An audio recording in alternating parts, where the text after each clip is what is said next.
योग चिकित्सा, integrated therapy, integrated yoga therapy या इंटीग्रेटेड थेरेपी बहुत ही इम्पोर्टेंट है, बहुत ही इम्पोर्टेंट है। सबसे ज़रूरी चीज़ इसमें हम जानने की कोशिश करेंगे कि हम बीमार क्यों पड़ते हैं? बहुत इम्पोर्टेंट चीज़, हम पड़ते क्यों हैं बीमार, है ना? खैर बीमार पड़ गए तो हम ठीक क्यों नहीं होते, है ना? किसी को कुछ साल पहले पूछा था डायबिटीज़, अब डायबिटीज़ ठीक हो गई कि नहीं, अब डायबिटीज़ बढ़ गई है। बीपी था, बीपी भी बढ़ गया मीन्स गोलियों की मात्रा। वो कहते हैं यूँ ठीक है, ठीक का मतलब क्या है गोलियाँ लेते हैं और उससे पूरा शरीर धीरे-धीरे क्या होता है उसके ऊपर यहाँ चर्चा नहीं करेंगे। जो चीज़ पूछिए आप उनको, जो चीज़ पूछिए, बस गोलियों पे रुकिए और नए-नए चीज़ और हो गई है। थोड़ा किडनी भी प्रॉब्लम देने लग गई है, थोड़ा लीवर भी फैटी हो गया है, एसिडिटी कभी थी नहीं वो भी शुरू हो गई है, कॉन्स्टिपेशन भी शुरू हो गया है। अनिद्रा भी शुरू हो गई है। ये सब और उसका ब्रांचेज़, ब्रांचेज़, ब्रांचेज़ बढ़ती जा रही है। तो प्रश्न उठता है कि ऐसा क्यों होता है? आज का विषय जो है ना मंथन के लिए है आपके लिए, प्रश्न पूछने के लिए, मंथन के लिए, सोचना पड़ेगा कि इसका उत्तर क्या है? उसको समझना पड़ेगा, खुद को ही समझना पड़ेगा। अगर आपको खुद को क्लिक हो गया और आपने दिमाग सुनने की बजाय पूछने में लगाया, तो वो जो भाव है ना, वो नहीं पकड़ पाएँगे। ठीक है? क्योंकि चीज़ें उत्तर तो सब गूगल वगैरह पे सब पे पड़े हैं, लेकिन उसके मूल को समझना है, सही ढंग से समझना है। प्रैक्टिकल जिन्होंने अनुभव किया है ना, हमने अनुभव किया है अपने जीवन में एज़ ए थेरेपिस्ट, तो हमारे अनुभव क्या है, उसको आपको सामने आपके सामने रख रहा हूँ। तो सबसे पहली चीज़ तो आती है स्वास्थ्य। स्वस्थ हमारे यहाँ रिवाज है, स्वस्थ हैं क्या? पहले ऐसे पूछते थे, अब आपने तो कभी पूछा है, नहीं पूछा? पहले मिलते थे, आप स्वस्थ हैं क्या? स्वस्थ मतलब स्व में स्थित हो क्या? कहीं इधर-उधर गए हैं, भटके हुए तो फिर आपसे क्या बात करें? स्व में स्थित, ऐसे स्व में स्थित। जो स्व में स्थित है, जिसका ध्यान श्वास-प्रश्वास के ऊपर है, वो स्वस्थ है। तो स्वस्थ किसको कहते हैं? स्वास्थ्य किसको कहते हैं? तो सब बड़ा आराम से समझना है इन चीज़ों को, बड़ी गहरी चीज़ें हैं। स्वास्थ्य पहले डब्ल्यूएचओ ने ये कहा एब्सेंस ऑफ डिजीज़, अगर डिजीज़ नहीं है, तो वो स्वस्थ है। मतलब फिजिकल एलिमेंट कोई नहीं है, किसी को कोई बीमारी फिजिकली बॉडी में बीमारी नहीं है, तो उसको कह दिया स्वस्थ है। नहीं, नहीं, नहीं। फिर डब्ल्यूएचओ ने भी चेंज किया। देखिए, हमारे शास्त्रों में तो इतने गहराई से चीजें दी है। सम दोषा सम अग्निश्च सम धातु मलक्रिय प्रसन्न आत्मे इंद्रिय मन स्वस्थ इति अभिधीयते, जिसका सब कुछ सम धातु मल क्रिया everything everything everything is in balance, है ना, उसको स्वस्थ कहते हैं। तो स्वस्थ का मतलब क्या है? अब क्या डेफिनेशन है स्वास्थ्य की, नोट करना बड़ी इंपॉर्टेंट डेफिनेशन है। Health is an integration, it's the integration of physical, mental, spiritual and social wellbeing. आपका शारीरिक स्वास्थ्य, आपका मानसिक स्वास्थ्य, आपका आध्यात्मिक स्वास्थ्य और आपका सामाजिक स्वास्थ्य, अगर ये चारों आयाम बैलेंस है तो आप स्वस्थ है, नहीं तो आप स्वस्थ नहीं है। इस चीज का दिमाग में पक्का ले आना, है ना। और कैसे चीजें जुड़ी हुई है उसको भी थोड़ा थोड़ा समझेंगे। क्या मतलब है इसका? एक गली का दादा है, बड़ा बिल्डर है साहब, उसको तो कोई फिजिकली रोग नहीं है। Is he healthy? No, not at all. उसने गली में आतंक मचा रखा है। तो उसका दिमाग कैसा है? सिक है वो। सोशली कैसा है? नेगेटिव है। स्पिरिचुअल कैसा है? Minus minus minus. उसका तो 25% हेल्दी है, 75% सिक है। इससे तो अच्छा दुबला पतला आदमी जो सबसे प्रेम करता है, सबसे मिलता है, छोटी मोटी बीमारियां चलता है, वो 75% को कवर करता है। तो हेल्थ का मतलब होता है it's integration, physical, mental, spiritual and social wellbeing. सिर्फ पूरा शरीर को ही मेंटेन कर रहे हैं ना अपने आप को, है? और बाएं चढ़ा रहे, दूसरों को परेशान कर रहे हैं, घर पे आ रहे हैं, गालियां गलौज कर रहे हैं, is not healthy. Doctor certificate दे सकता है लेकिन वो हेल्दी नहीं है। डॉक्टर कह देगा "हाँ, आपको कोई रोग नहीं है, जाइए, you are healthy", no, is not healthy. तो पहले ये समझना पड़ेगा कि डिजीज है, जो बीमारियां हैं, उसको हम दो भागों में बांट सकते हैं। बड़े आराम से देखिए, समझिए। एक है कम्युनिकेबल डिजीज, नोट भी करते रहिए, आपको अगर गहराई से समझना है तो। कम्युनिकेबल डिजीज, संचारी रोग, जिसको आप कहते हैं छूत से फैलने वाले रोग, जैसे कोरोना भी आ गया था, है ना? ट्यूबरकुलोसिस है, कोई खांसी कफ है, स्किन डिजीज है, ये कुछ ऐसी बीमारियां हैं जिनके पास में भी कोई दूर बैठता है आदमी तो उसके भी बीमार होने के चांसेज है। These are known as communicable disease. Okay. दूसरा कहलाता है नॉन कम्युनिकेबल डिजीज, गैर संचारी रोग। गैर संचारी रोग में सब है। इस कोरोना काल से पहले, बड़े आराम से समझना, कोरोना काल से पहले ये जो कम्युनिकेबल डिजीज है नहीं, ऑलमोस्ट गायब हो गई थी। उससे पहले पोलियो, हैजा वगैरह, ट्यूबरकुलोसिस वगैरह आए थे, लेकिन दवाइयां, टीका वगैरह करने से वो करीब करीब खत्म हो गए थे।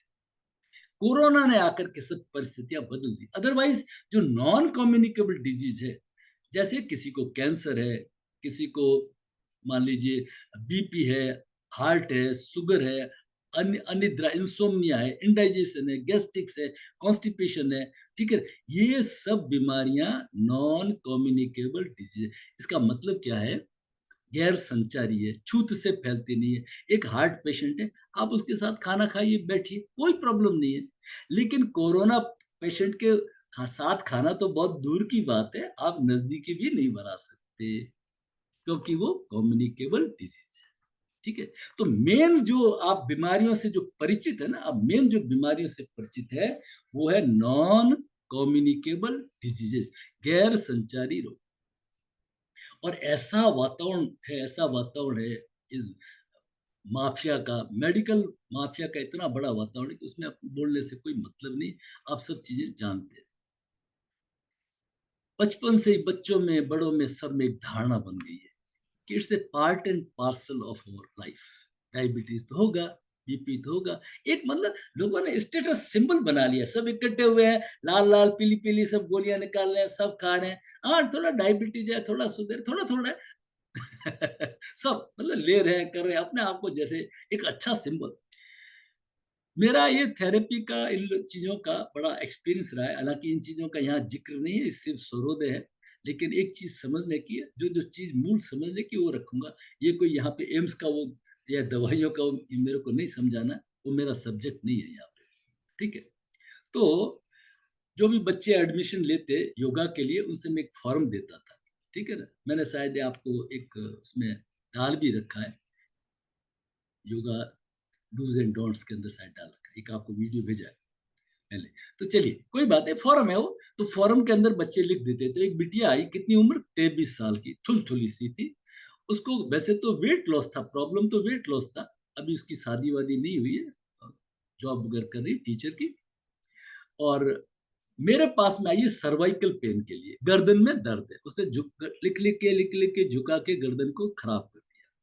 तो मैंने कहा बेटा ऐसा है, पहले तो तेरी सर्वाइकल प्रॉब्लम ठीक हो जाए, तो फिर हम आगे वेट, क्योंकि वेट लॉस पे करने के लिए थोड़ा डिफिकल्ट एक्सरसाइज चाहिए, तो गर्दन और बिखर जाएगी। फिर भी मैंने कहा इस पन्ने पे तुम्हारे जो भी प्रॉब्लम है ना लिख दो, लिख दो, ताकि क्या है, आप यहाँ से जाएं तो स्वस्थ होके जाए, बीमारियां यहीं छोड़ के जाए, लेके नहीं जाए। बोले सर नहीं, मैं लिखी आप इसके। तो लड़की बोली, बड़ा सुनना, क्या आज का युवा या आज के लोग हम कैसे सोचते हैं, उनकी सोच के बारे में बता, कि सर अब आपको क्या बताएं, मेरी दादी दादा, मम्मी पापा और भैया भाभी, मेरे अलावा इतने परिवार में लोग हैं, सबको डायबिटीज है, तो मेरे को भी डायबिटीज है। मतलब एक मानस हो गया, क्यों है तुम्हें? हम ये नहीं पूछते वाई। मेरे माता पिता को डायबिटीज थी, बीपी था, मेरे को जरूरी थोड़ी होना ही चाहिए। मैंने उनके कई गुण भी तो नहीं लिए ना, तो बीमारी भी क्यों लो? अगर मैं उनके 100% गुण नहीं लिए तो मैं बीमारी कैसे दे सकता हूँ? ये प्रश्न आना चाहिए, और ये मेडिकल साइंस वालों से पूछना भी चाहिए। चल छोड़िए वो, बड़ा टेढ़ा मामला है। तो मैंने कहा आप इसमें लिखिए। फिर मैं पूछता नहीं था। 3 महीने हुए होंगे, आप यकीन नहीं करेंगे, वो लड़की क्लास के बीच में से बोली कि सर मेरी डायबिटीज ठीक हुई है। मैं पूछता ही नहीं था, मुझे मालूम था डायबिटीज ठीक होनी है, कोई विशेष बात नहीं, कितने लोगों की ठीक होगी। जो फॉलो करते हैं ना, श्रद्धा होती है ना, जो फॉलो नहीं करते उनके थोड़े सेट इंस्ट्रक्शन दे देते हैं हम लोग, कि भाई आप अपने डॉक्टर से मिलते रहिए और मेडिसिन को थोड़ा टेपर करते रहिए। जैसे जैसे आपके अंदर इंप्रूवमेंट आता है, कोई एक, तो हमारे सर है मिलने वाले, तो उनका तो 55 ऐसा शुगर चला गया। तो डॉक्टर ने कहा गन्ना जाके पियो, अभी चक्कर आके गिर जाए। डॉक्टर ने सोचा मेरी मेडिसिन इतनी मिरेकल कर गई। वो क्या साधक थे, तो मैं क्या क्लास से पहले खूब 15-20 मिनट पहले 4:15 बजे अपना, पहले जब मैं एम्स में नहीं था तो घर पे साधना करता था, वो मेरे साथ जुड़ गए, और मैं जिस स्पीड से करता एक चीज है वो भी मेरे साथ करते, तो वो तो 1-2 महीने में जाना ही था, ठीक हो गए। तो इस तरह से स्थिति बनती है। तो मैंने उसकी बात सुनी, फिर वो बीच में बोली सर मेरी डायबिटीज ठीक हो गई। मैंने कहा आप ऐसे करिए, एक तो हॉस्पिटल में चेक कराइए, नंबर 1।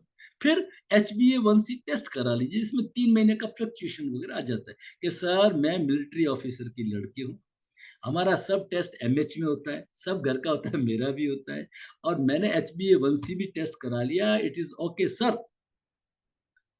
तो कहने का मतलब ये है कि योग जो साधना जो श्रद्धा के साथ करते हैं, कोई अच्छा टीचर होता है वहां जुड़ के करते हैं, तो सब चीजों का संभव है।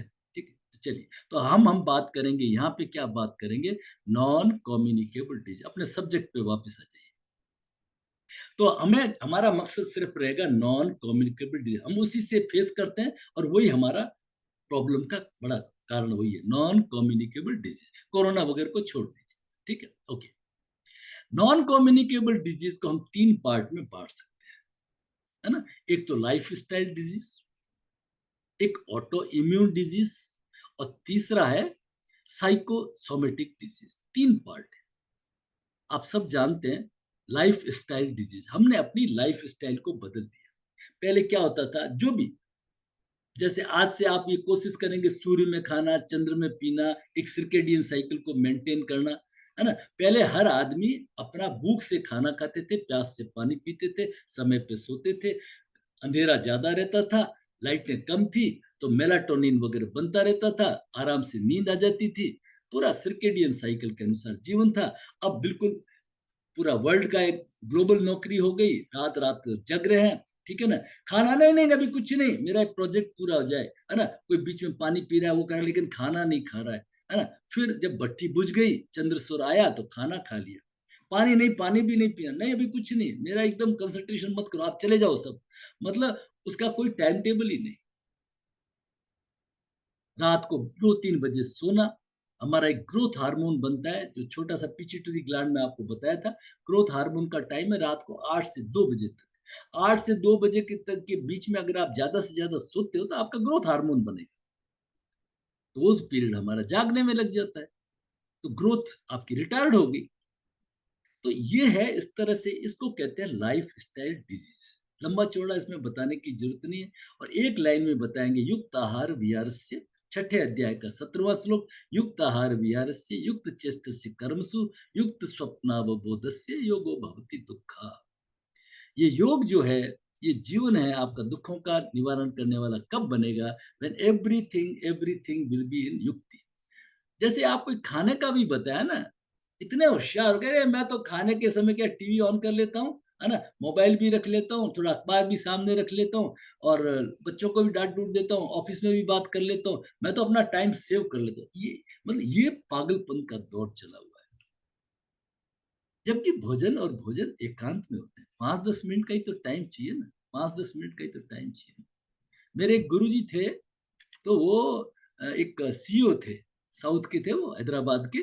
तो वो बता रहे थे कि कार में आ रहे थे और टिफिन पास में पड़ा, खा नहीं पा रहा हूँ, वो लाल लाइट के ऊपर गाड़ी रुकी, तो फुटपाथ पे पड़े हुए जो झोपड़पट्टी वाले हैं सब मिलके बैठे और हंस हंस के खा रहे हैं, और मैंने सिर पकड़ लिया, अरे कमाल हो गया कि मेरे से तो ये भी ठीक है, कम से कम मिल करके हंसी के साथ खाना तो खा रहे हैं हम।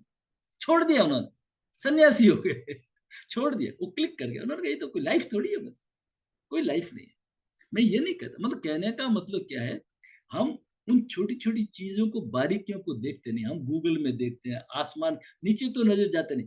जिंदगी में एक बार मेरे लाइफ में स्ट्रेसफुल कंडीशन हो, आप इस एग्जाम्पल को सुनना, एक बार स्ट्रेसफुल कंडीशन हो गया, पैसों की मेरे पास थोड़ी कमी रहती थी, तो वो डूब गए, एक तरह से धोखा हो गया।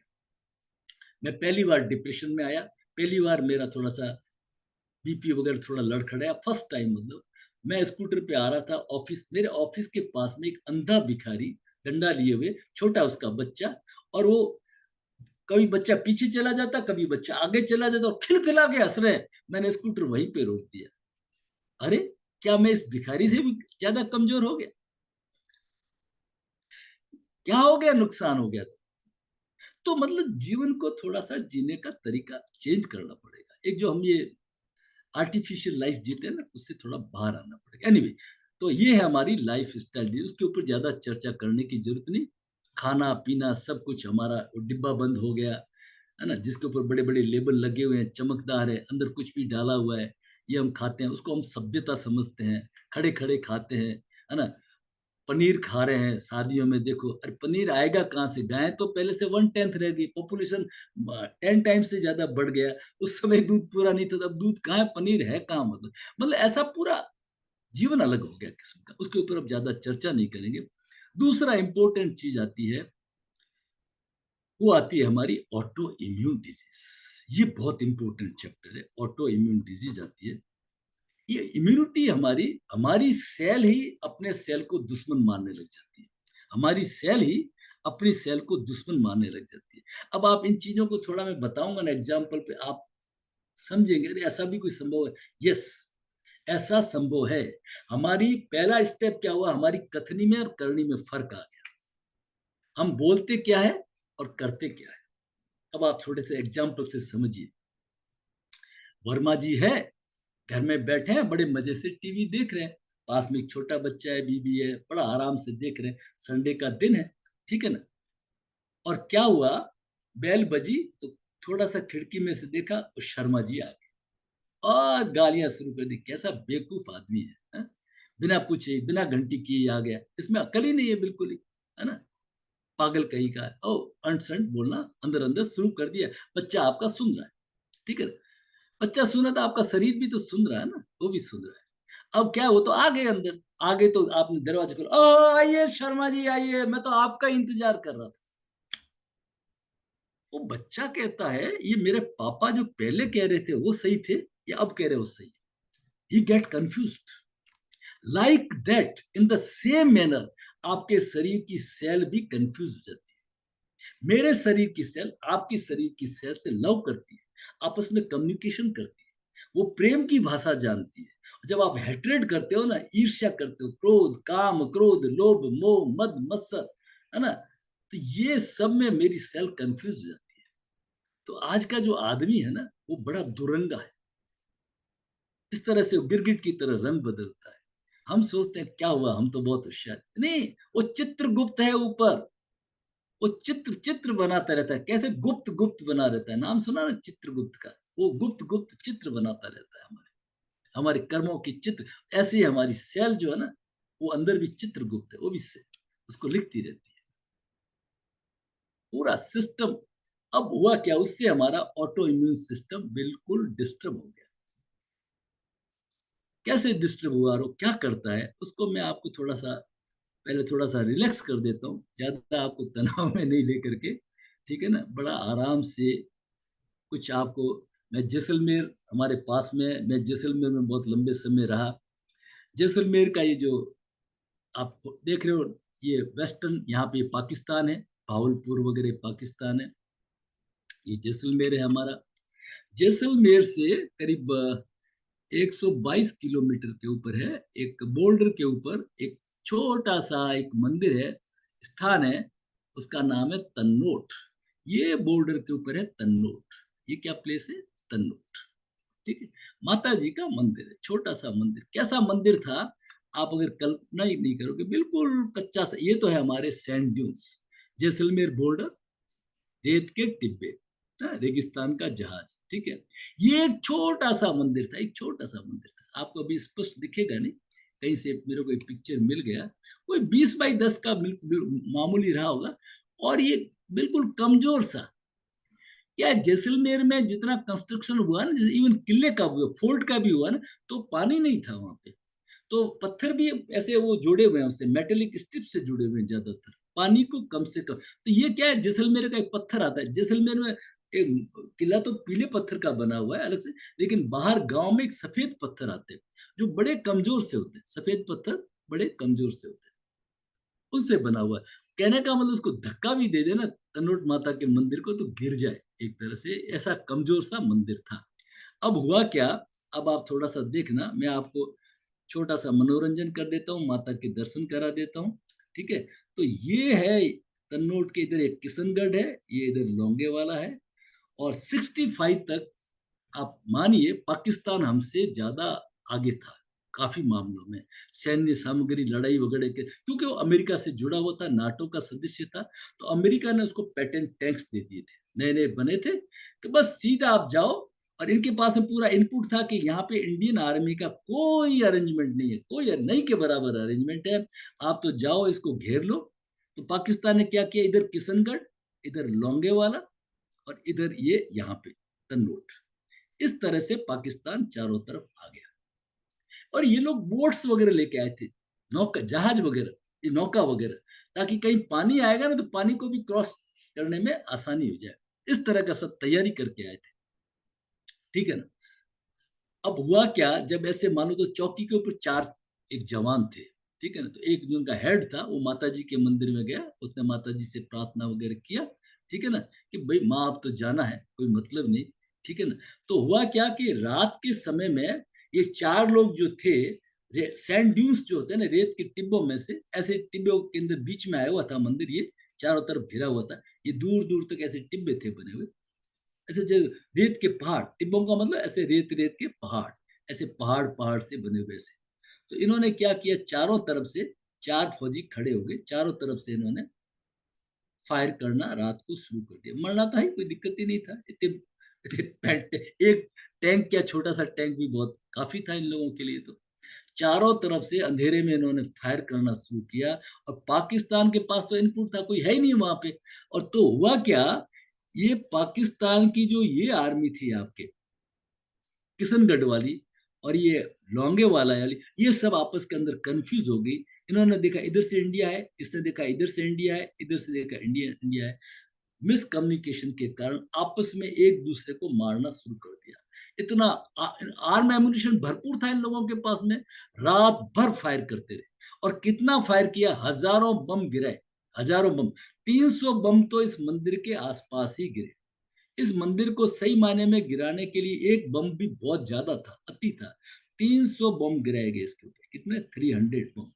आज भी कुछ बम वहां पे माता जी के मंदिर में रखे हुए हैं। ठीक है ना। तो मैं आपको पहले माता जी के दर्शन कराता हूँ। अब पूरी रात लड़ाई चली, पूरी रात लड़ाई चली। तो वहां पे जो उनका एक ब्रिगेडियर था पाकिस्तान का, शाहबाज खान, वो हैरान, उसने कहा कि कोई इनपुट नहीं है वहां पे, कोई है ही नहीं, दिखा भी नहीं था। और हमारी पूरी फौज खत्म हो रही है, मतलब पूरे हमारे आर्म्स एम्युनिशन वगैरह सब जा रहे हैं, तो बात क्या है। तो जब 4 बजे फिर इंडियन एयरफोर्स ने अटैक किया, हमारी जो आर्मी थी वो उधर थी, जैसलमेर तक तो हमारी ट्रेन रूट भी नहीं था, पोखरण तक ही था। तो बसों में भर भर के आर्मी लाई गई, है ना, टाइम लगा। तब तक इंडियन एयरफोर्स हमेशा स्ट्रांग रही, सभी स्ट्रांग रहे, लेकिन आपके पास साधन नहीं हो तो क्या करें। इंडियन एयरफोर्स ने इतना जबरदस्त अटैक किया, वो जितने टैंक थे ना, वो टैंकों का कब्रिस्तान बना दिया, पूरी की पूरी ब्रिगेड को सत्यानाश कर दिया। तो जो शाहबाज खां पाकिस्तान में ब्रिगेडियर था ना, वो सभी तमाशा देख रहा था। उसने कहा इतना बड़ा बिना चमत्कार के कोई हो नहीं सकता। तो जब लड़ाई खत्म हुई ना, तो शाहबाज खान ने वीजा के लिए अप्लाई किया। और कितना साल लगा, 2.5 साल लगा शाहबाज खान को वीजा के लिए, 2.5 साल लगा। और एक मार्ग खुला हुआ था पंजाब अटारी वाला, तो अपने एरिया से चलता चलता पंजाब आया, अटारी आया, अमृतसर आया, दिल्ली आया, दिल्ली से जयपुर आया, जयपुर से जोधपुर, जोधपुर से जैसलमेर, और फिर तन्नोट गया। और माता जी के लिए चांदी के छत्र लाया था, आज भी रखे हुए। ठीक है ना। अपनी अपनी श्रद्धा की बात है। फिर क्या किया, बीएसएफ ने उस मंदिर को टेकअप किया, तो आजकल वहां पे पूरा टेकअप बीएसएफ का है, और बहुत अच्छी अच्छी व्यवस्था है। तो मैं आपको माता जी के मंदिर के, जैसलमेर के दर्शन कराता हूँ। फिर ये क्यों करा रहा हूँ, ये फिर आपको बाद में समझाता हूँ। ठीक है, चलिए एक मिनट। तो ये है हमारे माता जी का मंदिर।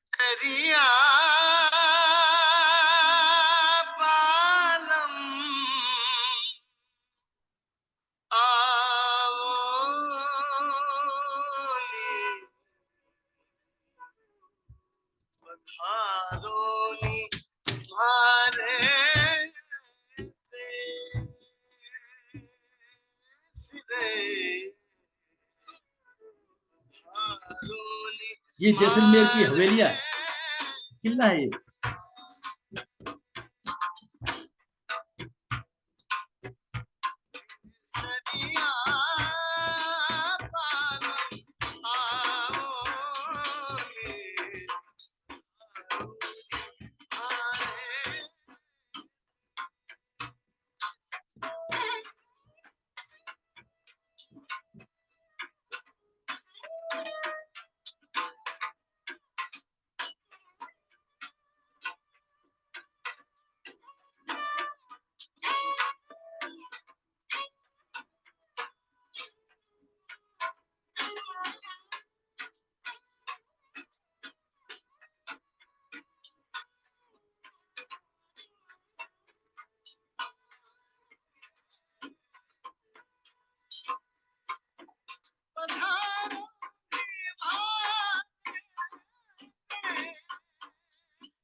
हरिओम।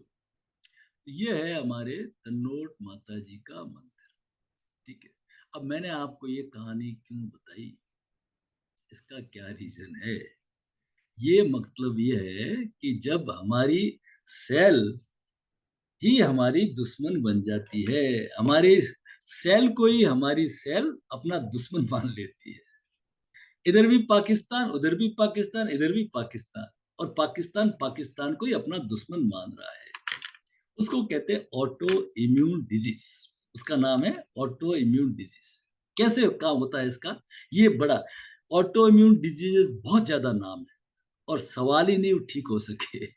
जो क्योंकि क्यों नहीं होती उसको आप समझने की कोशिश करें तो आपको उत्तर मिल जाएगा। जैसे ही आपके शरीर में जो कुछ भी आपने खाया, तो अल्टीमेटली क्या बना? ग्लूकोज, C6H12O6 ग्लूकोज बना।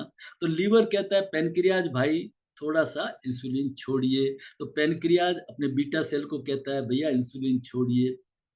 अब उसने तो इंसुलिन छोड़ा, लेकिन आपके ब्लड सेल ने उसको, बैरियर ने वही रोक दिया। वो उसको एनिमी समझा, उसको एनिमी समझ करके उसने रोक दिया। अब वापस थोड़ी देर बाद लीवर कहता है भैया पेनक्रियाज इंसुलिन छोड़ी, कह रहे मैंने छोड़ा तो था, फिर छोड़ो, फिर छोड़ता है। फिर वो ब्लड सेल आपकी उसको दुश्मन मान लेती है। इसको कहते हैं ऑटो इम्यून डिजीज। डायबिटीज के बहुत सारे कारण, it is also one of them. मेरे एक एग्जाम्पल के तौर पे समझिए, ये मेरी इपिथेलियल सेल है स्किन के ऊपर। मान लीजिए इसका 21 या 25 दिन के अंदर ये बनती होगी, ठीक है। अब क्या हुआ, मैं हाइपर हो गया, ओवर एक्टिव हो गया, और मेरी सेल बन गई 15 दिन के अंदर ही, ये स्किन बन गई। तो मेरी बॉडी इसको रिकॉग्नाइज नहीं करेगी, क्योंकि एज पर मेमोरी इसका 20 दिन का टाइम लिखा हुआ है। 15 दिन पहले कोई आया, ये कोई फॉरेन पार्ट है, खत्म करो इसको। वो उसको खत्म कर देती है। That is your psoriasis. ये स्किन पे जो सोरायसिस स्किन डिजीज होती है ना, सालों से ठीक नहीं होती लोगों की, सोरायसिस। ऑटो इम्यून, आपकी सेल ही आपकी सेल ऑटोफेगी खा जाती है, उसी को खा जाती है। क्या ट्रीटमेंट होगा उसका? आप अननेसेसरी हाइपर हो गए। मेरी सेल आपकी सेल से प्रेम करती है ना। वो घृणा नहीं जानती, हमने उसको घृणा सिखा दी, हमने उसको नफरत सिखा दिया, ठीक है ना। तो ये जो चीजें है ना, मतलब इन चीजों को हमें बदलना पड़ेगा, इन चीजों को हमें बदलना पड़ेगा। और ये बदलेंगे कब? वापिस अपनी जड़ों पे जाने से होगा। चले भले मुश्किल लगे। हुआ क्या है आजकल है ना, ये जो आत्मनिर्भरता खत्म हुई है ना, सब लोग आजाद हो गए ना, मतलब सब लोग आजाद हो गए, कोई किसी के ऊपर निर्भर नहीं है। पहले क्या था कि घर में कोई शादी भी होती है ना, तो सबसे जयराम जी की करके रखना पड़ता था। 4 बर्तन इनसे ले आएँगे, 2 बिस्तर इनसे ले आएँगे, इनसे पानी भर लेंगे। इनके पास एक हाथ ठेला है, वो भी काम आएगा। गाड़ियाँ-वाड़ियाँ तो चलो होती नहीं थी गाँव के अंदर। एक दूर कहीं एक टेलीफ़ोन लगा हुआ है, उससे भी सलाम करते थे कि ज़रूरत पड़ेगी तो कभी कोई काम आ जाए इमरजेंसी में। अब क्या हुआ? सब एक टेलीफ़ोन करे, "अरे! अपना किसके रखना है यार, और टेंट हाउस वाला आएगा, सब व्यवस्था करे, वो करे।" किसको किसने बुलाना? बच्चे-वच्चे कहते दादा दादा की ऐसी-तैसी छोड़ो, क्या होता है दादा? मतलब क्या होता है बताओ? कोई मतलब ही नहीं है। सब सब स्वतंत्र हो गए। तो स्वतंत्र होने से स्वभाव हमने अपना बिगाड़ दिया। वो जो नम्रता, विनम्रता जो हमारा कल्चर था ना, वो खत्म हो गया। वो जो आदर भाव, प्रेम भाव था ना, सब खत्म, सब चीज़ें खत्म हो गई। अपने आप को वापस जड़ों पे लाना पड़ेगा, संस्कारित करना पड़ेगा। जैसे मैंने आपको काल कोठरी की एक कहानी सुनाई थी शायद, अ, औरंगज़ेब और उसके शाहजहाँ। शाहजहाँ पिता है, औरंगज़ेब पुत्र है, ये सब जानते हैं इस स्टोरी को। औरंगज़ेब शाहजहाँ के रिश्तों को सब जानते हैं, है ना? क्योंकि हिस्ट्री में ही पढ़ाया जाता है। औरंगज़ेब कैसे लोग थे, इनका कैरेक्टर देखिए आप। अपने बाप को जेल में डाल दिया, एक भाई को मरवा दिया।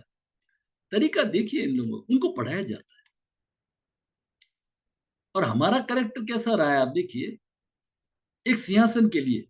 और यहाँ इंडियन कैरेक्टर क्या है, रामायण क्यों पढ़ते हैं, रामचरितमानस क्यों पढ़ाया जाए बच्चों को? इसलिए पढ़ाया जाए, एक सिंहासन है, उसके ऊपर 2 भाइयों में विवाद नहीं हुआ है, संवाद हुआ है। भरत और राम में संवाद हुआ है, विवाद नहीं हुआ है। वो कह रहा है, क्या कह रहा है? वो कह रहा है भैया तुम्हें सिंहासन लेना पड़ेगा, वो भैया आपको सिंहासन लेना पड़ेगा। ऐसे नहीं कह रहा कि मैं तेरा गर्दन काट दूँगा और बाप को जेल में डाल देंगे। See the difference between the culture. और आखिर उस सिंहासन की कीमत क्या रही? पैर की जूतियों के बराबर। उस सिंहासन पे पैर की जूतियों ने राज किया। अब शाहजहाँ काल कोठरी में बंद है ना? एक छोटा-सा खिड़की खुलती है यमुना की तरफ, उसको देखता है, तो उसमें ठंड पड़ रही है, दिल्ली की ठंड तो 0 डिग्री हो जाती थी, 4 डिग्री। उसके अंदर कुछ लोग आ रहे हैं, 3-4 4-5 बजे, और ऐसे-ऐसे पानी उछाल रहे हैं, ऐसे इस तरह से कर रहे हैं। तो उसने चौकीदार को कहा, गार्ड को, "ये कर क्या रहे हैं?" तो गार्ड ने बताया हँसता-हँसता, "अरे साहब काफ़िर है ये लोग, ये कोई समझते हैं क्या? ये कह रहे हैं हम अपने पितरों को पानी दे रहे हैं। ये पितरों, पानी तो नीचे गिर रहा है ना, कहाँ पितरों को पानी जा रहा है?" लेकिन शाहजहाँ तो अनुभवी आदमी था ना, उसकी आँखों में आँसू आ गए कि तुम नहीं समझोगे। अगर ये संस्कार मैंने अपने बच्चों को दिए होते ना, तो आज वो मुझे जेल में, एक फूटी हुई मटकी रख रखी थी, थोड़ा-सा, एक बार कहते हैं उसके हाथ से लोटा गिर गया, उस लड़के ने नहीं दिया। तो शाहजहाँ के ये लिखी हुई लाइन है, "ए पिदर ए पिसरे तू अजब मुसलमानी, ए पिसरे तू अजब मुसलमानी, तू कैसा मुसलमान है ना?" बड़ी अजीब बात है। "ए पिसर तू अजब मुसलमानी, बा पिंजरे जिंदा आब तरसानी", अपने बाप को जिंदा पानी के लिए तरसा रहा है।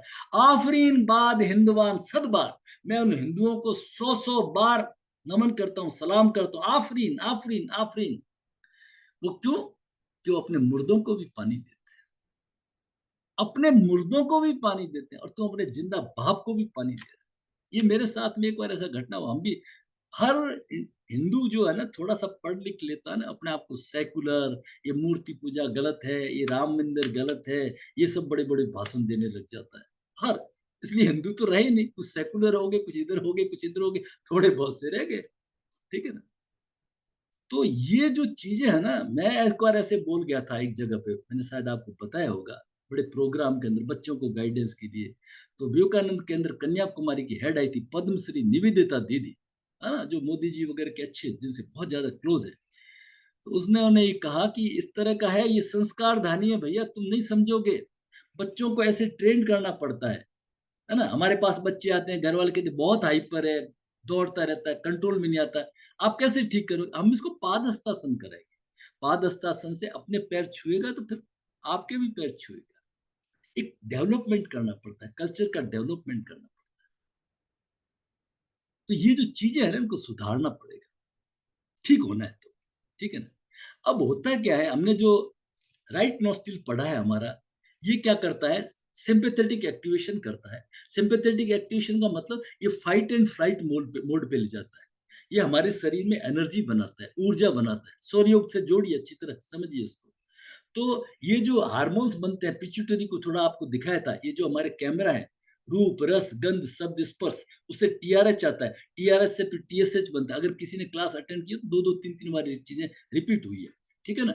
अब जाकर के फिर क्या होता है, जैसे ही मान लीजिए आपने कोई भय देखा, जैसे आपने कोई खतरा देखा, खतरा देखते ही आपका सिंपैथेटिक एक्टिवेशन हो जाता है, आपकी आंखें खुल जाती है, पुपिल्स गेट डायलेटेड, आंखें पूरी खुल जाती है। एक जैसे आपने शेर देख लिया तो फ्रैक्शन ऑफ सेकंड के लिए, फ्रैक्शन ऑफ, आंखें एकदम खुली होगी, हार्ट एकदम बीटिंग करने लगा, फेफड़े एकदम तेज चलने लगे, लीवर ने एकदम ग्लूकोज फेंका एनर्जी के लिए, और सारे शरीर में एड्रिनल है हमारा, इसके ऊपर किडनी के ऊपर, उसने कॉर्टिसोल्स, एड्रिनल, जो जिसको आप पॉइजन कहते हैं एक तरह से, है ना, वो एक नशा एकदम फेंका, एड्रिनल वगैरह, और 1 सेकंड के अंदर आप पेड़ पे जंप करके चढ़ गए।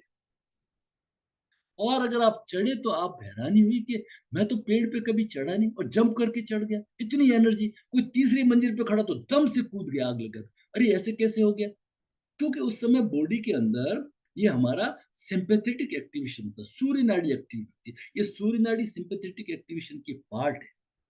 और जैसे ही मैं एकदम, और उस समय क्या होता है, नॉन इंपोर्टेंट वर्क सब बंद होते हैं, पानी, पेशाब वगैरह, खाना पचाना वो सब बंद, पूरा अटेंशन इसके ऊपर एकदम, ठीक है। अब क्या हुआ, खतरा टल गया, मैं तो बच गया, तो बचते ही मैं क्या करता था, एकदम एंजॉय करता था, और मेरा पैरासिम्पैथेटिक एक्टिवेशन हो जाता था। मेरी चंद्र नाड़ी, वेगस नर्व, पैरासिम्पैथेटिक, ये अमृत है, ये एकदम cool, BP normal, sugar normal, heart normal, सभी चीजें नॉर्मल, आंखें नॉर्मल, सब नॉर्मल।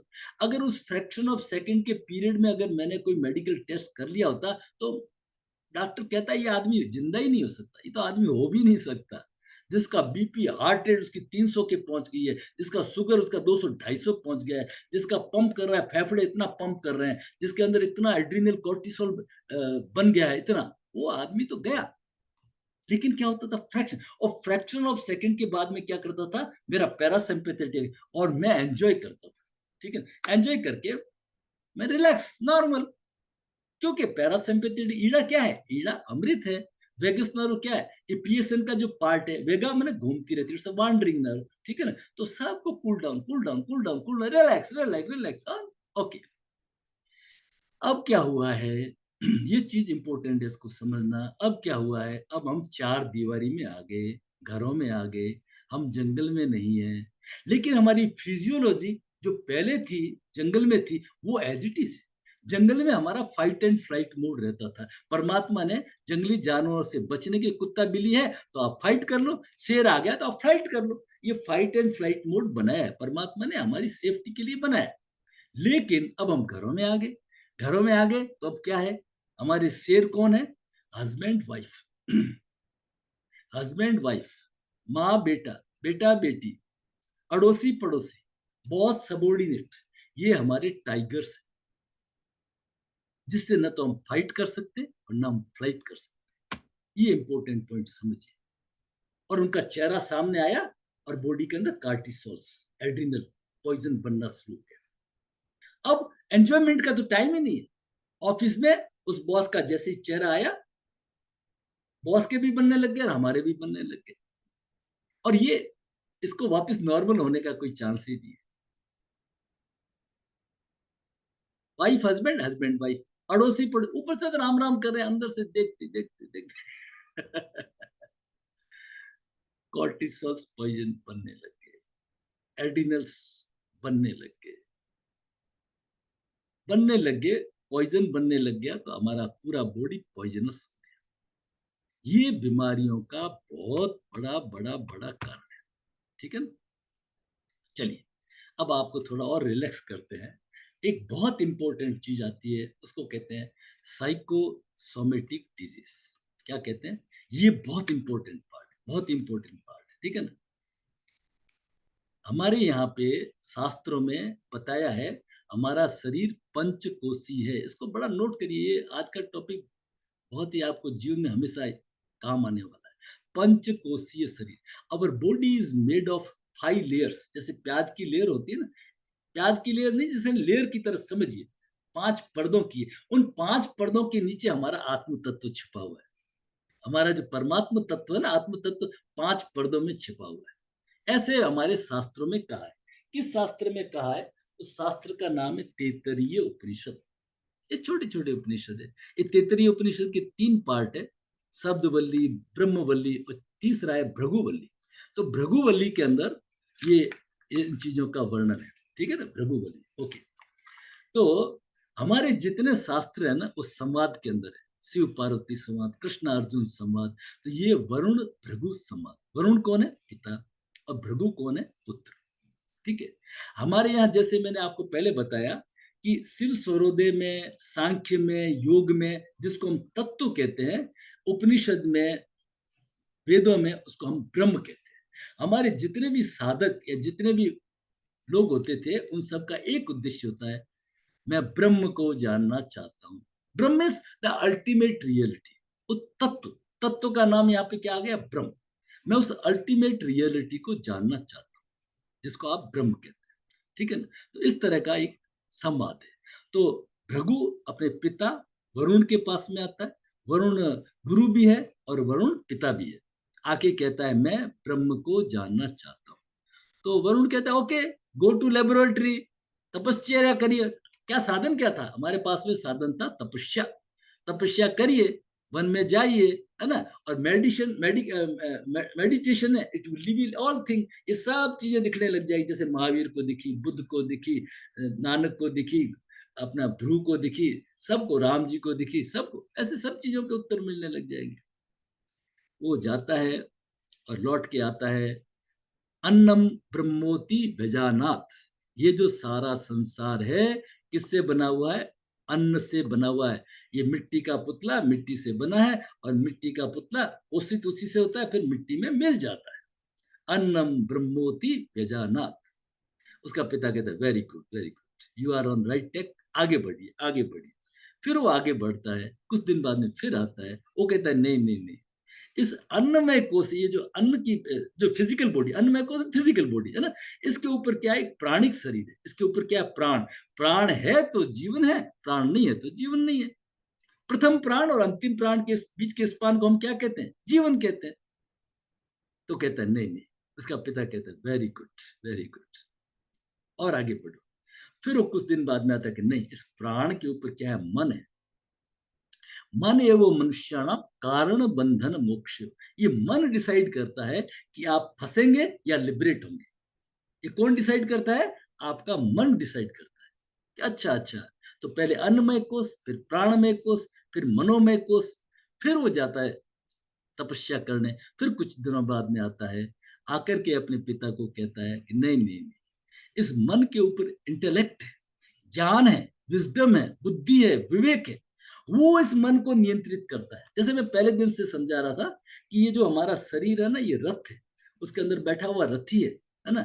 और जो सारथी है बुद्धि है, उसकी जो लगाम है वो मन है, और घोड़े हैं इंद्रियां हैं, 5 ज्ञानेंद्रियां और 5 कर्मेंद्रियां। देखना इन इंद्रियों के न घोड़े दौड़े, इन पर हरदम ये संयम के कोड़े लगे, अपने रथ को सुमारथ चलाते चलो, कृष्ण गोविंद गोपाल गाते चलो। ये तो वो विवेक जो है ना, वो डिसाइड, वो मन को गाइड करता है। अगर आपकी शिक्षा, संगत, है ना, और आपका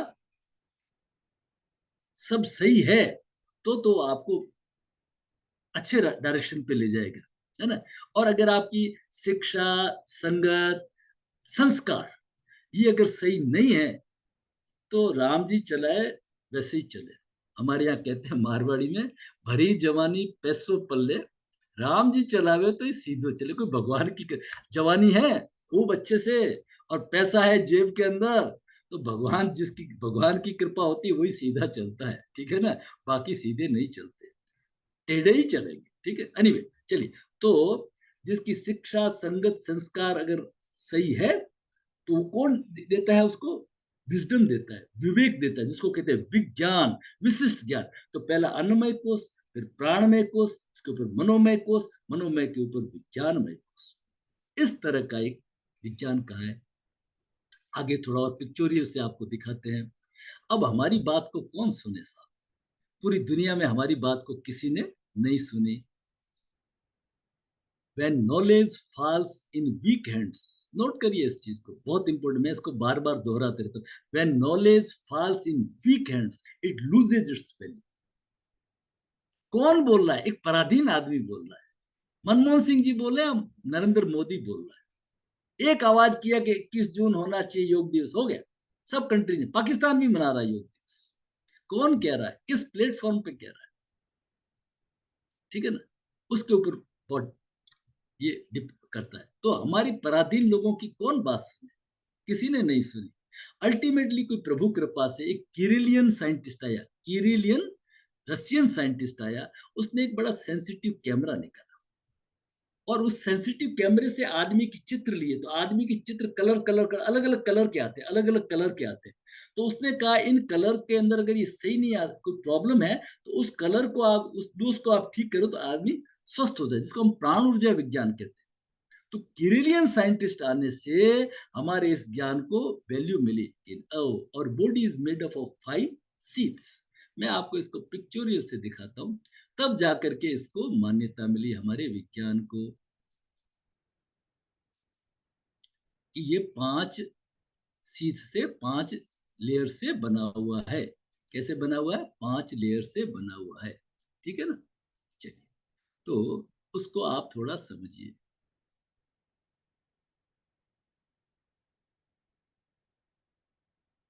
तो जैसे वो जाता है जंगल के अंदर और पहले आता है लौट करके, अपने पिता को कहता है, क्या कहता है कि ये जो, इस चीज को थोड़ा सा समझ लेना, बड़ी इंपॉर्टेंट चीज आ रही है।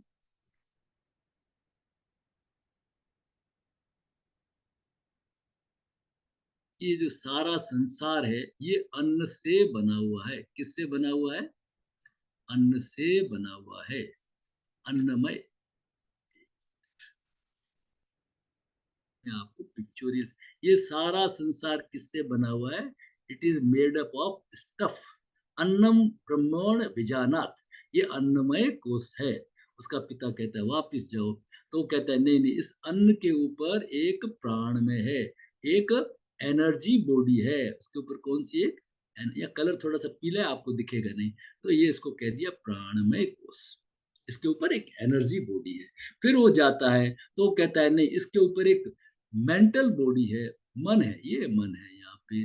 ठीक है ना? तो ये ऊपर एक प्राणमय कोश है, प्राणमय कोश के ऊपर एक मनोमय कोश है। एक ये सीट ऐसे बनी हुई है, इस तरह से मनोमय कोश।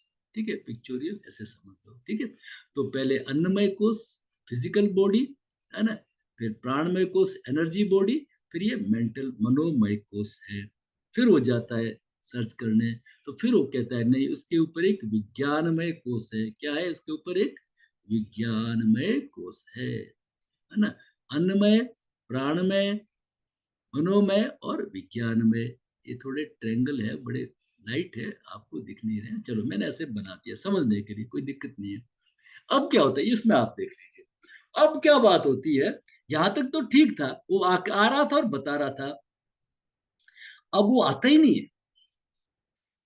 4-6 महीने हो जाते हैं, उसका पिता चिंतित हो जाता है और उसका पिता जाता है जंगल में, तो वो बड़ा मगन हो गया, खूब आनंद के अंदर मगन हुआ है। उसको हिलाते हैं, अरे भाई तू आया ही नहीं, तूने बताया ही नहीं। उसने कहा किसको बताएं, कोई दूसरा हो तो बताएं। इस जेब का पैसा मैं इस जेब में डालूं, क्या फर्क पड़ता है? मुझे मेरी मस्ती कहाँ लेके आई, मुझे मेरी मस्ती कहाँ लेके आई, जहाँ मेरे अपने सिवा कुछ नहीं, मुझे मेरी मस्ती कहाँ लेके आई। ये सागर, ये लहरें, ये फैन, ये बुदबुदे, ये सागर, ये लहरें, ये फैन ये बुदबुदे कल्पित है, कल्पित है, जल के सिवा कुछ नहीं, मुझे मेरी मस्ती कहाँ लेके आई। ये सब अलग अलग दिखता है, कोई मिट्टी की थाली है, कोई मिट्टी का लोटा है, कोई मिट्टी का घड़ा है, कोई मिट्टी की सुराही है, कोई मिट्टी की चुलम है। मूल में क्या है? मूल में मिट्टी है। एक सोने का ये गहना है, ये सोने का इधर का गहना है, ये सोने का इधर का गहना है, ये सोने का इधर का गहना है, इधर का गहना है, इधर का गहना है। मूल में क्या है? मूल में सोना है। हम सब अंशी है, कोई अलग है। यो माम पश्यन्ति सर्वत्र सर्वम च मयि पश्यति, जो सब सब में मुझको देखता है और मुझ में सबको देखता है। योगेश्वर कहते हैं, जिसको कहते हैं वसुधैव कुटुंबकम यत्र विश्व भवति एक नीड, सारा संसार एक है। तो ये है वो स्थिति, इसको कहते हैं आनंदमय कोश। That is your blissful state. क्या बोलते हैं इसको? आनंदमय कोश। आनंदमय कोश, ये है आपका आनंदमय कोश। ये है आपका विज्ञान, ये है आपका अन्नमय कोश, ये है आपका अन्नमय कोश, ये आपका प्राणमय कोश, ये आपका मनोमय कोश, उसके ऊपर विज्ञानमय कोश, और विज्ञानमय कोश के ऊपर आपका आनंदमय कोश। ये है आपके कोश। ओके।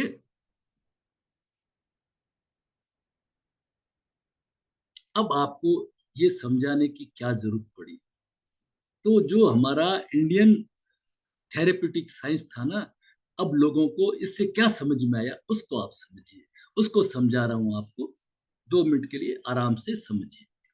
मैं रात को जा रहा था, मैं रात को घर से बाहर जा रहा था, तो मुझे मेरे आगे पड़ोस में कोई है, उसने गाली दे दी। किसको दे दी? मुझे गाली दे दी, है ना। तो ये इसका असर कहाँ पे आया? ये मनोमय कोष के ऊपर है। फर्स्ट कहाँ पे टच करता है? ये हमारे मन को टच करता है। गाली, स्पर्श, देखना, सुनना, करना, ये कौन करता है? हमारा मन करता है। तो मन ने उसको ग्रहण किया। अब आप थोड़ा सा समझना, अगर मेरे मन को जब भी कोई बात करते हैं तो मन विज्ञान से पूछता है। किससे पूछता है? विज्ञान से, विजडम से पूछता है, बुद्धि से पूछता है। इसने मुझे गाली दी। अब मेरी जो बुद्धि है ना, मेरे संस्कार, मेरी संगत, मेरी शिक्षा अगर सही है, तो मेरा मन करे तो पागल आदमी है, ये तो अपने बाप को ही गाली निकालता है, अरे सर शराब पी रखी है। अच्छा ऐसा है क्या? ओ फॉरगेट, चल दे, मैं आराम से निकल गया, फिनिश। क्या कहा क्या नहीं कहा, सुना अनसुना, 2 कान परमात्मा ने इसी के लिए तो दिए हैं, इन पागलों के लिए तो दिए हैं। नो रिएक्शन, खत्म, बात खत्म। अब आप देखिए, मेरी शिक्षा, संस्कार और संगत सही नहीं है, और मेरा अहंकार बढ़ा हुआ है।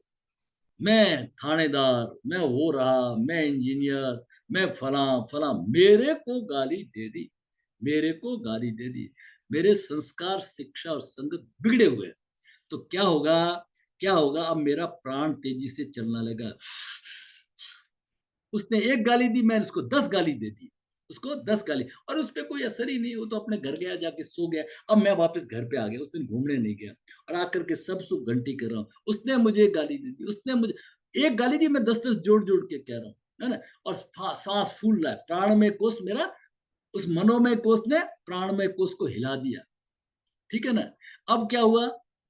बार बार पानी पीने जा रहा हूँ, पेशाब करने जा रहा हूँ, नींद नहीं आ रही। घर वाले भी बोले इनको क्या हुआ, भूत लग गया क्या? उनको भी डांट रहा हूँ, अब कुछ नहीं, तुम समझते नहीं हो। मन में आता है उसके, एक जो पुलिस वाला जान पहचान, अरे मेरे तो थानेदार जान, नहीं तो लाख 2 लाख रुपए खर्च कर देंगे। उसने मुझे गाली कैसे दे? ये तो पता ही नहीं मैं कौन हूँ, मैं क्या शरीर हूँ क्या, मैं कौन हूँ, ये तो पता करो भाई। नहीं, इसने नहीं पता। शिक्षा, संस्कार, संगत सही नहीं थी। और अब क्या हुआ कि जब उसने मेरे अन्नमय कोष को प्रभावित किया, अन्नमय ने प्राण को किया, प्राणमय ने फिजिकल बॉडी को कर दिया। अब क्या हुआ? अनिद्रा हो गई, इंसोम्निया हो गया। इंसोम्निया बढ़ा तो सवेरे उठा तो वो पहले जैसा मूड नहीं था। अब बीपी थोड़ा बढ़ा हुआ था, शुगर भी थोड़ी बढ़ी हुई थी, कोलेस्ट्रॉल भी थोड़ा बढ़ा हुआ था, इंडाइजेशन हो गया, कॉन्स्टिपेशन हो गया, गैस हो गया। उस चीज को चेक नहीं किया, डॉक्टर ने एक बड़ा थैला भर के दे दिया, इंडाइजेशन का, गैस्ट्रिक का, कॉन्स्टिपेशन का, बीपी का, हार्ट का, शुगर का, डायबिटीज का। पाचन नहीं, ये लो पाचन का ले लो, ये नींद की गोली तो खानी ही खानी है, ये तो बहुत जरूरी है। पूरा थैला पकड़ के दे दिया। प्रॉब्लम कहाँ पे हुई थी? प्रॉब्लम हुई थी मन के स्तर पर। बस इसको आप थोड़ा समझ लीजिए, ये टर्निंग पॉइंट है। प्रॉब्लम कहाँ पे हुई थी? मन के स्तर पर। गड़बड़ विकार कहाँ पे है? मेरे मन में, मन के स्तर पर। ये मेरा मनोमय विकार यहाँ पे। और इसको मन को क्या कहते हैं शास्त्रों में? धी के धीमहि धियो यो न प्रचोदयात। तो जब धी में जो विकार आता है, शिक्षा संगत संस्कार गलत होने से, उसको कहते हैं आधि। ये धी की विकृति को कहते हैं आधि, मन के स्तर पर। और फिर उसका जो फिजिकल बॉडी पे रिफ्लेक्शन आता है। गड़बड़ यहाँ हुई थी, चिंतन में हुई थी, तो इंसोम्निया वगैरह कहाँ पे आई? अनिद्रा, भूख प्यास, बीबीपी, ये कहाँ पे है? फिजिकल बॉडी पे है। उसको कहते हैं व्याधि। ये है आपकी व्याधि। अब कर क्या रहे हैं? गड़बड़ कहाँ पे हुई? नाग कानपुर में। और इलाज कहाँ का हो रहा है? कानपुर का। पत्तों का इलाज हो रहा है। किसका हो रहा है? फिजिकल बॉडी का इलाज हो रहा है। ये पत्तों का इलाज करने से क्या होगा? जड़ कहाँ है? जड़ तो मन पे। मन कहाँ है? Where is mind? Nowhere is mind and everywhere is mind. मन तो सब जगह है। कोई मन ऑर्गन होता तो आज के डॉक्टर साइंटिस्ट को काट करके उसका इलाज कर देते। मन तो कहीं है ही नहीं, एंड एवरीवेयर इज माइंड। तो उसको कैसे करें? मन की कोई मेडिसिन नहीं है। मन की, इसको नींद दिला दो और नर्वस सिस्टम को डाउन कर दो। मन की कोई मेडिसिन नहीं है। चीज गुमी थी नागपुर में, ढूंढ रहे हैं कानपुर में। बीमारी की जड़ में है, पानी दे रहे हैं पत्तों को। कैसे इलाज होगा? हो ही नहीं सकता। संभव है कि आप अपने दिमाग से पूछिए, सोचिए, इसको मंथन करिए। विकार यहाँ पे अपने बुद्धि को, उसको उसको चित्त को निर्मल करना है। इसलिए कहते हैं योगस चित्त वृत्ति निरोध। सेकंड श्लोक कहाँ है? योगस चित्त वृत्ति निरोध। योग बनाई किस लिए? चित्त की वृत्तियों को निरोध करने के लिए बनाया। योग इज मेंट फॉर दिस, चित्त वृत्ति निरोध। हमारे यहाँ पे योग दर्शन में एक बहुत बड़ा श्लोक है, वो मैं आपको दे देता हूँ। वो थोड़ा बहुत ज्यादा इंपॉर्टेंट है। मैं आपको यहाँ पे न्यू स्लाइड बना करके लिख देता हूँ। भगवान पतंजलि, मेरी बहुत लंबी यात्रा रही इस खोज के अंदर। मेरा स्पेशलाइजेशन रहा है इस योगा थेरेपी। करीब करीब सब बड़ी बड़ी जगह में। राजस्थान आयुर्वेदिक यूनिवर्सिटी हमारे यहाँ पे, राजस्थान की आयुर्वेदिक यूनिवर्सिटी जोधपुर में, तो वहाँ पे भी 3 जून पिछली बार को मेरा इसी पे लेक्चर था, थेरेपी के ऊपर, योगा थेरेपी के ऊपर। तो पतंजलि मैं जब केवल्य धाम लोने वाला गया था, के धाम, तो वहाँ पे डॉक्टर थे, एक प्रोफेसर थे, उन्होंने मेरे को ऐसे अच्छे समझाया। योगेन चित्तस्य पदेन वाचा मलम शरीरस्य च वैद्यकेन योपाकरोतम प्रवर मुनिना पतंजलि प्राण जलिरान तुष्मि। ये पतंजलि महाराज की हम प्रार्थना करते हैं। तो हम ये कहते हैं अथर्ववेद से, अथर्ववेद जो है हमारा, उससे दो आए।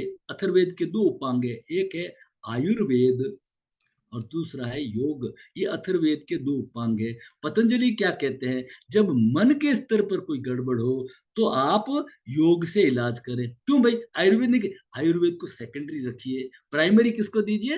आप योग को। ये किसने समझाया? पतंजलि महाराज ने समझाया। योगेन चित्तस्य पदेन वाचा मलम शरीरस्य च वैद्यकेन। अगर कोई मल हो गया, मतलब शारीरिक रूप से बीमारी पड़ गई, तो you give preference to Ayurveda. Ayurveda या मॉडर्न मेडिकल साइंस। योग, योग विल बी सेकेंडरी। यहाँ पे योग सेकेंडरी रहेगा। तो ये जितने एलिमेंट है, इनके ऊपर योग, प्राणायाम, धारणा, ध्यान, संस्कार, संगत, अपने मन के लोटे को माजना पड़ेगा, है ना। अच्छी जगह पे संस्कार लेने जाना पड़ेगा, थोड़ा रिलैक्स होना पड़ेगा।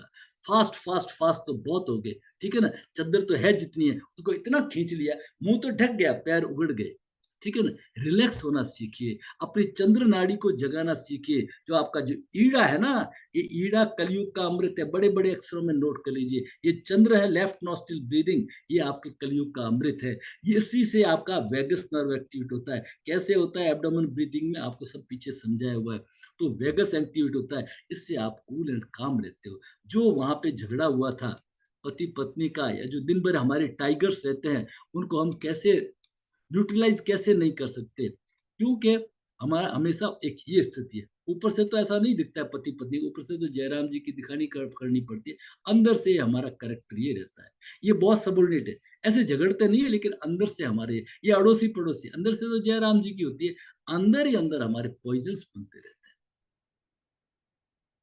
कोई उपाय नहीं, कोई उपाय नहीं, परमात्मा ही उपाय है उसका, ठीक है ना? इसलिए सही संस्कार दें, है ना? इस चीज़ों को थोड़ा समझें, सही संस्कार दें, तो ये जंगली जो है, पूरा शरीर के अंदर हमारे इस एड्रिनल और कोर्टिसोल, ये है फिजियोलॉजिकल चेंजेज है हमारा। एड्रिनल जो एसीटीएच है हमारा, ये जो डेंजर जैसे आया, दिमाग का हाइपोथैलेमस एक्टिवेट हुआ, यहाँ से सीआरएच बना, पिट्यूटरी जो आपको बताया पिट्यूटरी एक्टिव, एसीटी एड्रिनो कॉर्टिकोट्रोफिक हार्मोन बना, इससे एड्रिनल बना, कार्टिसोल बना, एड्रिनल बना, एंड फ्लाइट मोड पे चले गए। अगर पीएसएन एक्टिवेट नहीं होगा तो हमारा गाड़ी का एक्सीडेंट होना ही होना है। तो ये सब चीजें हैं, इनसे आज के कारण जो आदमी के बीमार पड़ने का कारण ये है। समझ गया बात को? ये है केरलियन साइंटिस्ट जिसने ये पिक्चोरियल बनाया, सेंसिटिव कैमरा बनाया। किसने बनाया? केरलियन, ये रशियन साइंटिस्ट था, भला करे भगवान इसका, जिससे हमारे तैतरीय उपनिषद को और ये 5 शीत को मान्यता मिली। और आज पूरा वर्ल्ड मानता है इंटीग्रेटेड योगा थेरेपी, इसको क्या कहते हैं? IYT, इंटीग्रेटेड योगा थेरेपी, सब चीजों का सामंजस्य करके, जिसमें हठ योग, शुद्धि क्रियाएं, हठ योग, राजयोग, स्वर योग, मेडिटेशन, कुंडलिनी चक्र, ये सब चीजें चीजें चीजें बैलेंस करके एक इंटीग्रेटेड योगा थेरेपी बनती है। ठीक है ना? तो ये 5 कोष है। वो चित्र मैंने वैसे बनाया, इसका उल्टा चित्र क्या है? ये हमारा आत्म स्वरूप है। ये आत्म स्वरूप है, ये 5 पर्दों में छुपा हुआ है। ये आत्म स्वरूप है जो हमारा 5 पर्दों में छुपा हुआ है। कौन सा पर्दा है? अन्नमय कोश, प्राणमय कोश, मनोमय कोश, विज्ञानमय कोश, आनंदमय कोश। तो यहाँ पे हम कैसे पहुंच सकते हैं? शिक्षा, संगत, संस्कार से पहुंच रहे हैं। तो इसका उत्तर है अपना सबका मंगल हो। ठीक है ना? चलिए, अब आपको अगर इसमें कुछ पूछना है तो आप पूछ सकते हैं। ठीक है ना? 1 मिनट में पहले इसको स्टॉप कर देता हूँ।